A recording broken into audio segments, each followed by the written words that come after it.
नमस्कार दोस्तों, स्वागत है आप सभी का भारत संवाद में। दोस्तों, नेपाल, इंडिया और चाइना के बीच में हो रहे पावर टसल में हमेशा से उलझा रहता है और इसी में एक नई कंट्रोवर्सी वहां पर बनती हुई दिख रही है। और इस बार कारण नेपाल नहीं है, इस बार जो कारण है वो चाइना है।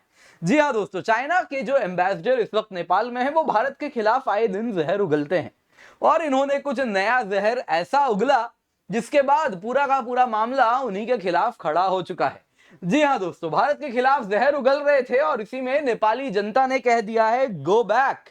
जी हाँ दोस्तों, चीनी राजदूत के खिलाफ नेपाल की जनता, सिर्फ जनता नहीं, वहां के अगर आप देखें तो सांसदों ने भी उनका विरोध किया है और कहीं ना कहीं अब नेपाल की सरकार फंस गई है। करे तो करे क्या?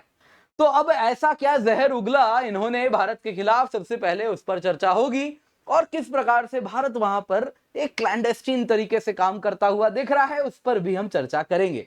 तो सबसे पहले दोस्तों देखते हैं न्यूज में। तो नेपाल का अगर आप देखें तो बहुत फेमस न्यूज़पेपर है काठमांडू पोस्ट। तो इसी में अगर आप देखें तो ये आर्टिकल आप देख सकते हैं, Chinese ambassador takes flag for his remark on Nepal India relations, यानी कि इन्होंने कुछ नेपाल इंडिया रिश्तों पर कुछ टिप्पणी की जिस वजह से इनके खिलाफ प्रोटेस्ट हो रहा है। तो यहाँ पे आप देख सकते हैं किस पर हुआ है, नेपाल इंडिया ट्रेड पर उन्होंने कुछ कहा है और इस पे नेपाल के एमपी अब कह रहे हैं इनको वापस भेजो, गो बैक, इनको पर्सोना नॉन ग्राटा, यानी कि देश में आने की इजाजत नहीं रहेगी, इनको वापस भेजो।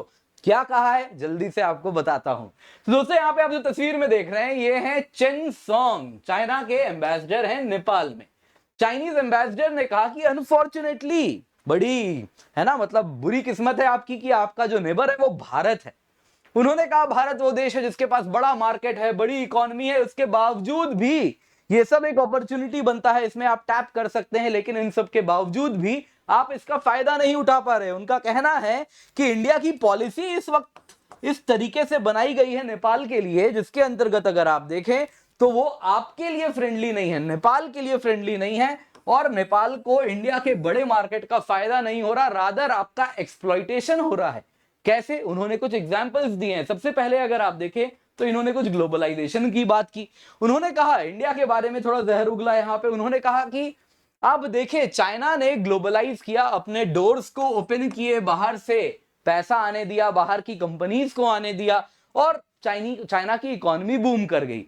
पर उन्होंने कहा सिर्फ डोर ओपन करने से इकोनॉमी बूम नहीं करती, इंडिया ने भी तो अपना डोर ओपन किया था। इंडिया की कौन सी इकोनॉमी बूम कर गई? चाइना की इकोनॉमी इसलिए बूम की क्योंकि उनका फाउंडेशन बड़ा सॉलिड है जो कि इंडिया का नहीं है, इसलिए इंडिया की इकोनॉमी बूम नहीं कर रही। अब यहां पर कोई इन एम्बेसडर साहब को बताए चाइना की इकोनॉमी का क्या हाल इस वक्त चल रहा है, एवर ग्रैंड क्राइसिस कैसा चल रहा है। यूएस में जाके उन्होंने अपना दिवालियापन घोषित कर दिया है, यानी विदेशी इन्वेस्टर्स को कह दिया तुम्हारा पैसा वापस नहीं आने वाला। रियल एस्टेट सेक्टर 1/3 करीबन चाइना की जीडीपी में जिसका शेयर है वो खत्म होता हुआ दिख रहा है, लोगों की सालों की सेविंग्स खत्म हो रही है। लेकिन चाइना के एम्बेसडर अपनी अलग दुनिया में इस वक्त रह रहे हैं। इनके हिसाब से Chinese economy is booming, India की इकोनॉमी नहीं बूम कर रही। अरे कुछ तो जानिए दुनिया इस वक्त क्या कह रही है, लेकिन खैर वो सब परे है। और सुनिए इन्होंने क्या कहा। उन्होंने कहा बिजली की बात करते हुए, आप लोग बहुत गर्व लेते हैं, नेपालियों को कहा आप लोग बहुत गर्व करते हैं अपने बिजली के एक्सपोर्ट पर। आप लोगों ने पिछले साल 10 बिलियन का बिजली भारत को एक्सपोर्ट किया, लेकिन कोई बताएगा आपने कितना इंडिया से इंपोर्ट किया? तो वो कहते हैं कि आप लोगों ने पिछले साल 19 बिलियन का बिजली इंपोर्ट किया है, यानी 9 बिलियन का डेफिसिट है। ये बताता है, ये सब रुपीस टर्म्स में हो रहा है, तो इसमें उनका कहना है कि ये बताता है कि आपका इलेक्ट्रिसिटी ट्रेड में डेफिसिट है और आप लोग तो कमाल है, इस बात पर प्राउड फील करते हैं। आप लोगों को इकोनॉमिक इंडिपेंडेंस इससे नहीं मिलने वाली। अब इनको मालूम नहीं है क्या कि वहां पे नए नए डैम्स, नए प्रोजेक्ट्स बन रहे हैं और भारत चाहता है उसको ग्रीन एनर्जी मिले। हम चाहते हैं नेपाल से क्लीन ग्रीन एनर्जी भारत आए। हम नेपाल को एक इंडिया का मार्केट दे रहे हैं, खुद इन्वेस्ट करना चाह रहे हैं सो दैट वो हमारे मार्केट को बिजली एक्सपोर्ट करे, लेकिन उसके बावजूद भी ये जहर वहां के लोगों में घोलना चाह रहे हैं। इतना ही नहीं, उन्होंने फूड के बारे में भी कहा कि देखिए एग्री प्रोडक्ट्स में भी आप सालाना कई बिलियन, सैकड़ों बिलियन, $100 बिलियन, $100 बिलियन रुपीस का करीबन इंपोर्ट करते हैं इंडिया से, इसकी भी बात की। और इस तरीके से उन्होंने कहा कि देखिए आपका इंडिया के द्वारा केवल और केवल शोषण हो रहा है। जैसे बेल्ट एंड रोड इनिशिएटिव में देशों का क्या हाल हुआ है किसी को मालूम नहीं, श्रीलंका का क्या हुआ हमें तो कुछ नहीं मालूम। ऐसा तो नहीं है, दुनिया सब कुछ जानती है, उसके बावजूद भी चाइना की खासियत ही यही है कि वो कहीं ना कहीं आप अगर देखें तो इस प्रकार से फ्रंट फुट पे आके झूठ बोलता है जैसे मानो शर्म और लाज उसने बेच खाई हो। आइए दोस्तों, अब इसके बाद समझते हैं क्या रिएक्शन आया। सबसे पहले इंडिया की अगर हम बात करें तो देखिए, सबसे पहले चाइनीज एम्बेसडर ने जो बात कही है, किसी दूसरे रादर दो देशों के सिवा किसी तीसरे देश के साथ उस देश के रिश्तों पर टिप्पणी करना, ये डिप्लोमेटिक नॉर्म्स के खिलाफ है। और जाहिर सी बात है, आ बैल मुझे मार उन्होंने कर लिया, कंट्रोवर्सी को आमंत्रित कर दिया। और इसके साथ इंडियन एम्बेसी ने भी मिनिस्ट्री से ये बात पूछा, भाई ये क्या कह रहा है, ये चाइनीज एम्बेसडर क्या बोले जा रहे हैं, कुछ बताइए। अब नेपाल के जो टॉप ऑफिशियल्स है वो कह रहे हैं कि अब गाज हम पे गिर गई, हम करे तो करे क्या, दे आर क्लूलेस, कैसे रिस्पॉन्ड करें।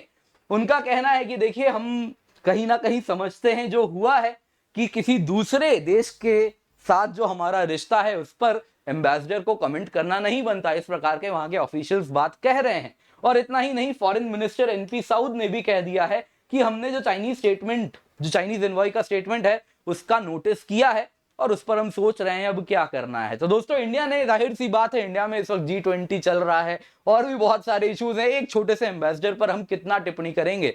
तो इंडिया वहां पर अपने एम्बेसी के लेवल पे उसको मामला देख रहा है। वहीं पर लेकिन नेपाल यहां पर उलझ चुका है। वहीं पे अगर आप देखें तो नेपाल से बहुत स्ट्रॉन्ग रिएक्शन देखने मिल रहा है। दोस्तों, यहां पे आप जो देख रहे हैं ये है विनय यादव जी, राष्ट्रीय एकता अभियान के ये चेयरपर्सन है। अब ये अगर आप देखें तो ये चाइनीज एम्बेसी के सामने आके ये अपने पूरे दल बल के साथ आके ये प्रोटेस्ट किए हैं और इन्होंने विरोध प्रदर्शन के दौरान काफी बातें रखी। उन्होंने कहा कि चीनी राजदूत को वापस भेजो, उन्होंने कहा जो कर्ज के जाल में चाइना फंसा रहा है वो बंद करे, हमारी संप्रभुता की रक्षा की जाए, सोवरेनिटी की रक्षा की जाए, वैसे ही हमारे मामलों में चाइना हस्तक्षेप ना करे, चीनी विस्तारवाद जिस प्रकार से वो एक्सपेंशनिस्ट पॉलिसी रख रहा है उसके खिलाफ भी इन्होंने आवाज उठाया है। ये सारे नारे वहां के लोगों ने लगाए इनके लीडरशिप में।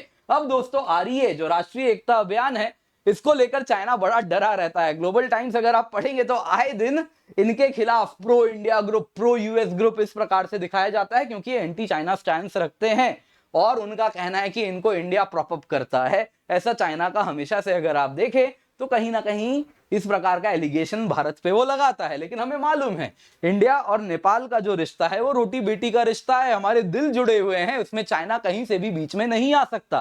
तो वही इसी का नतीजा है ये। दूसरा अगर आप देखें तो नेपाल रिएक्शन यहां पे आया है जनमत पार्टी से। दोस्तों, ये पार्टनर है इस वक्त की जो रूलिंग अलायंस है नेपाल में, उसका पार्टनर है।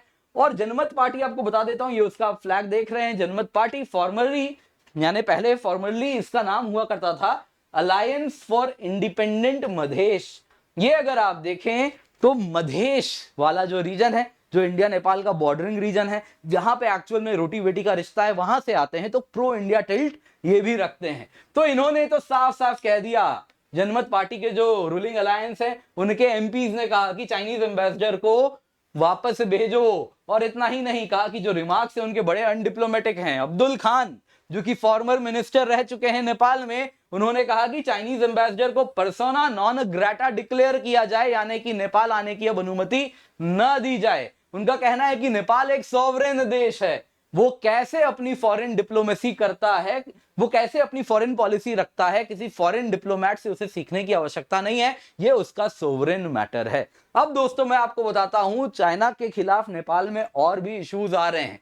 कारण है दोस्तों, यहां पे आप जो मैप देख रहे हैं, दोस्तों यहां पे आप ये जो रीजन देख रहे हैं, ये वाला रीजन, दोस्तों ये नेपाल ने अपना मैप रिलीज किया था। इंडिया इसको नहीं मानता, this is part of India, India के ही कंट्रोल में भी है और ये इंडिया का ही हिस्सा है। ये है दोस्तों लिम्पियाधुरा लिपुलेख वाला इलाका।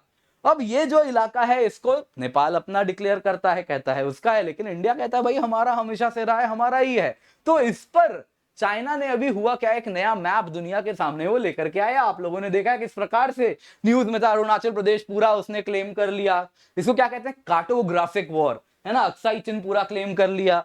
तो इस कार्टोग्राफिक वॉर में ये वाला जो रीजन है ना, लिम्पियाधुरा लिपुलेख, वो शायद जल्दी में मैप निकाला, वो उसमें इंडिया का उसने दिखा दिया है, नेपाल का नहीं दिखाया है, या पर्पसफुली किया। वैसे तो चाइना आए दिन हमेशा यही कहता है कि इंडिया का है, क्योंकि यहां से बॉर्डर पोस्ट है जहां से ट्रेडिंग वगैरह भी होता है। तो उसका कहना है ये इंडिया का हिस्सा है, लिम्पियाधुरा लिपुलेख वाला इलाका। तो इसको लेके भी नेपाल बड़ा नाराज है, कैसे आप हमारा इलाका इंडिया का दिखा दिया, ये गलत है। अरे ये छोटा सा लिम्पियाधुरा लिपुलेख इलाका है, हमारा तो पूरा अरुणाचल प्रदेश अक्साई चिन्ह उसने दिखा दिया है अपने में। तो बड़ी बड़ी बातें यहाँ पर हो रही हैं। तो इस वजह से भी अगर आप देखें तो नेपाल थोड़ा सा नाराज है इस मामले से चाइना के साथ कि हमारा इलाका आपने इंडिया का दिखा दिया, हमारे पीठ पर खंजर मार दिया। अब नेपाल चाइना पे अगर भरोसा करेगा तो आपको और कुछ उम्मीद भी नहीं करनी चाहिए। दोस्तों सबसे पहले जाएं इस वीडियो को लाइक करें, चैनल को सब्सक्राइब करें। आप अगर सब्सक्राइब नहीं करेंगे तो फिर कैसे हम और भी सस्टेनेबली वीडियोस लाते रहेंगे। बहुत जरूरी है आप सब्सक्राइब करें। आप लोगों के सपोर्ट से ही हिम्मत हमें मिलती है, हम इस प्रकार के वीडियोस बना पाते हैं। तो यकीन मानिए दोस्तों, बहुत मेहनत लगती है इन वीडियोस में। आप लोग सब्सक्राइब करते हैं तो ही हमें ताकत मिलती है इस प्रकार के वीडियोस को बनाने के लिए। तो कृपया करके सब्सक्राइब करें और इस वीडियो को लाइक करें।